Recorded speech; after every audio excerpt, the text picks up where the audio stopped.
few new people in here tonight. It's almost Arkansas. No, you're good. Oh, All right. Here. about that. It's okay. All right, perfect. Coach, why don't you just begin with an opening statement? Yeah, obviously really proud of our team. 5 straight SEC wins. That's not easy to do. Winning back-to-back road games in this conference, that's not easy to do. And, set a lot of marks tonight. I think the last 2 years now in the second half against LSU, we outscored them 66-6. That'll win you a lot of football games. I think that's a testament to Coach Moffitt, what he does with these guys, how he trains them, and then I think a little bit how they feel about him when we play this game. And so proud of our group, proud of what we did. Went out there and made a lot of plays to win a football game. And so we'll enjoy this bye week and then get back to work and get ready to finish. Coach, I have to ask you a couple things right quick. First of all, what message did you have at halftime for you guys to come out after closing the first half the way you did and then dominate? Yeah, I told him, I said, you're the better team, but you have to play better football. And if you don't play better football, you're going to let one slip away tonight. That's honestly what I told him at halftime. I said, we got to stop committing penalties. We got to stop short selling our drives. We got to stop missing tackles. We got to step up and we got to tackle people. And I thought, obviously we went out and we got a good start to the second half, and I think we got the momentum. And then the punt return really put us up and started to play from the front, and I thought we had a big advantage at that point. And we know you weren't involved in a lot of these losses over this long streak, but I wasn't. yeah. But any thoughts or feelings, emotions that you can share that you might have for putting an end to this for these Aggie fans? Yeah, again, like I keep saying this, it's not about the past. We got to stop worrying about the past, thinking about the past, talking about the past. I'm excited for what this team is doing right now. This team is doing some really special things. I think we should enjoy it. I think we should stop focusing on last year. I think we should. I answered 3 questions on our Wednesday media call about last year. I don't understand why we can't just enjoy what's happening. We should enjoy what's happening. We're an 8-0 football team. You mentioned Coach Moffitt. Was there a special message to the team this week because of the LSU connections? No, I don't think anything needs to be said. I think everybody kind of understands that one. What frustrated you the most in the second quarter, but what impressed you the most in the third quarter, the way y'all were able to turn it around? Yeah, obviously, again, a little bit like what happened at Notre Dame. When you write up a script of how to go win in a hostile environment, you don't give up a block punt, you don't turn the ball over twice, you don't miss tackles, you don't commit a personal foul penalty that extends a drive that leads to points. None of those things should be on that script. And so I just felt like we maybe were a little bit too into the emotions of it all, weren't handling our emotions the right way, weren't focusing on the things that we needed to focus on. And I thought in the second half we did. I thought in the second half we played clean football. We played mistake-free football, and I think when we do that, we're really good. Coach, first win in Tiger Stadium since joining the SEC. What kind of statement is this for your program?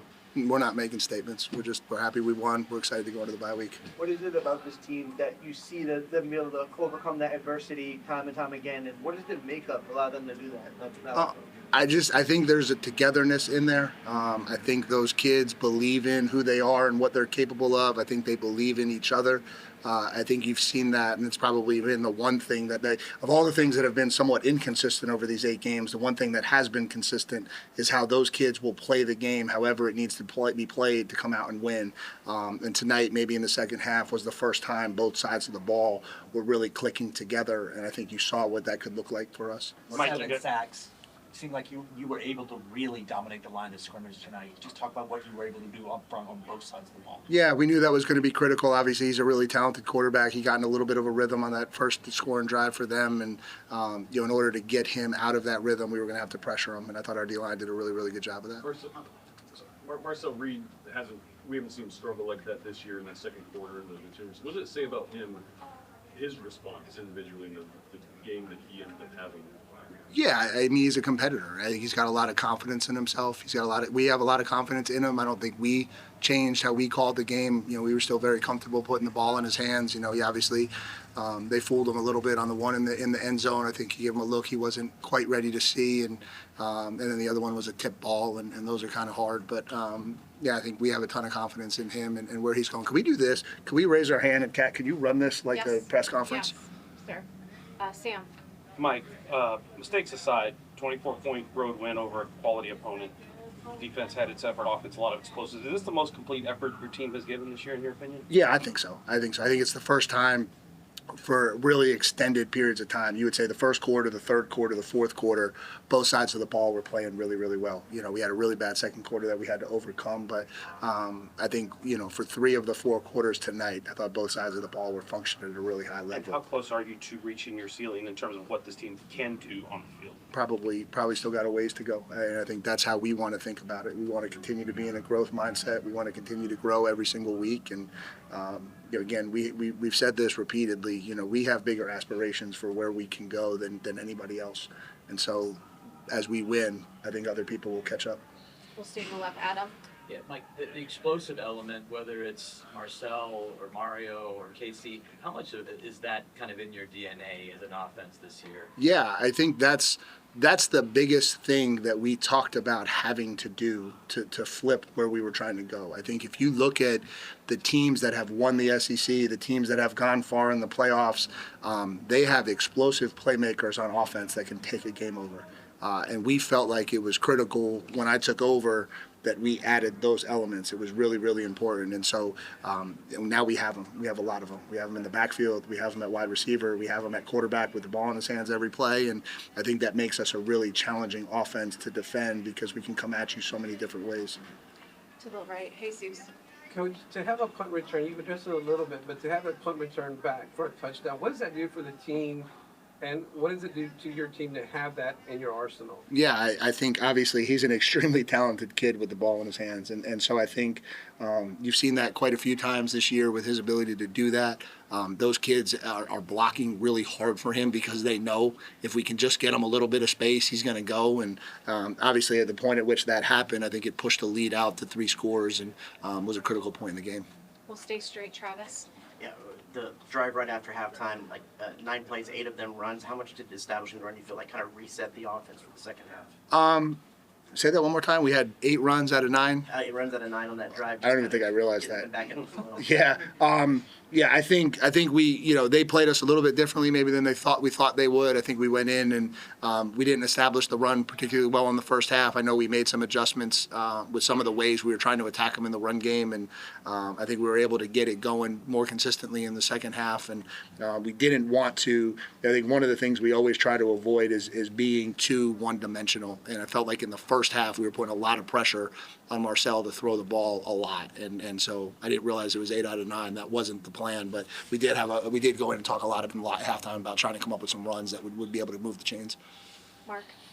Obviously, 35-0 runs are going to get a lot of attention on the offense, but the defense really clamped down after halftime. Is there any adjustments made, or did they just start doing the things that you expected them to do from the go? Yeah, we tweaked a little bit. They were hurting us a lot with some of their cracks, and they were able to crack our DBs and get the ball out on our corners, and that was most of the runs that got out were of a similar makeup. And so I think we made some adjustments to how we were fitting some things that helped.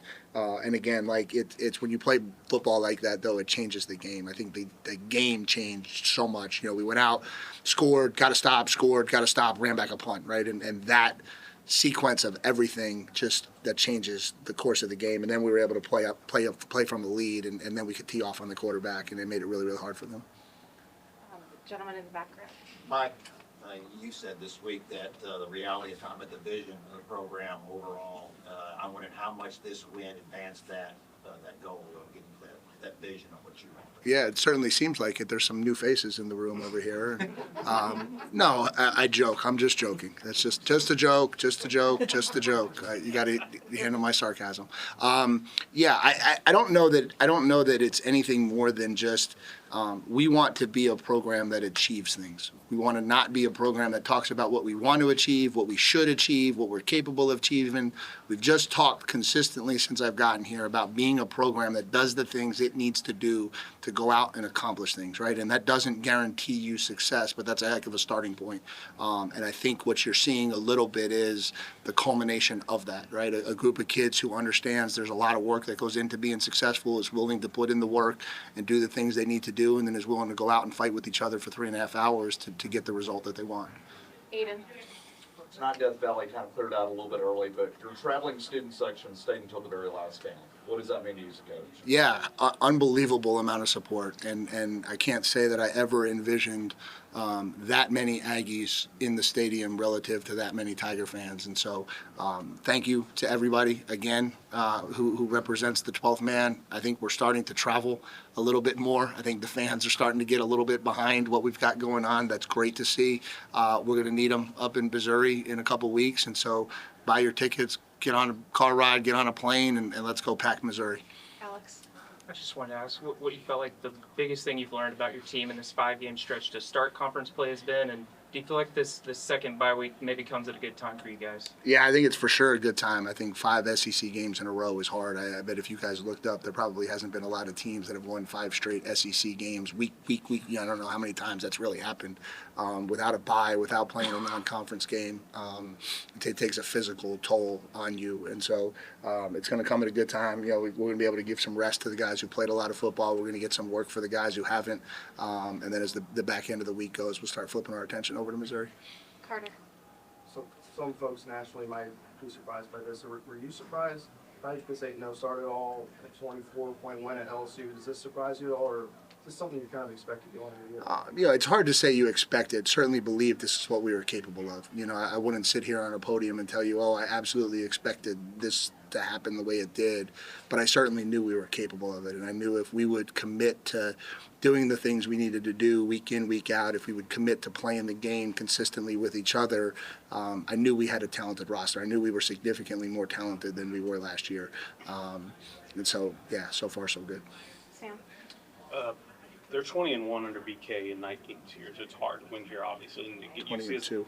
22 now. I apologize. You saw how loud it gets when he got in that second quarter.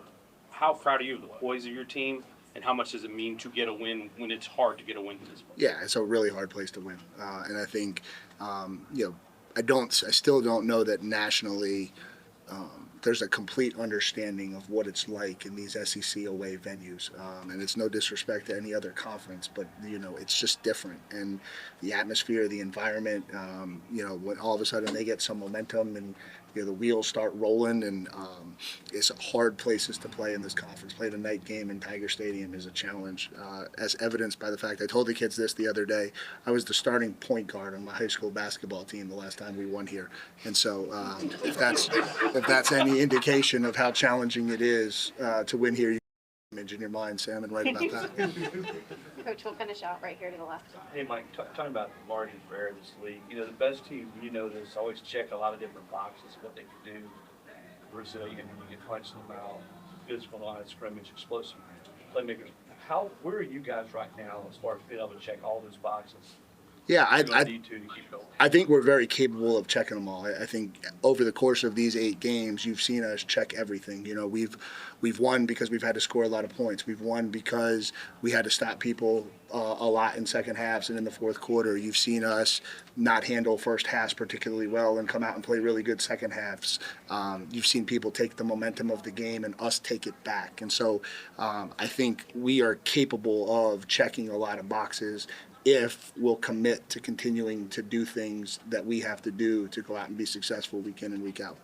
All right, thank you, Coach. Awesome. Thank you, guys.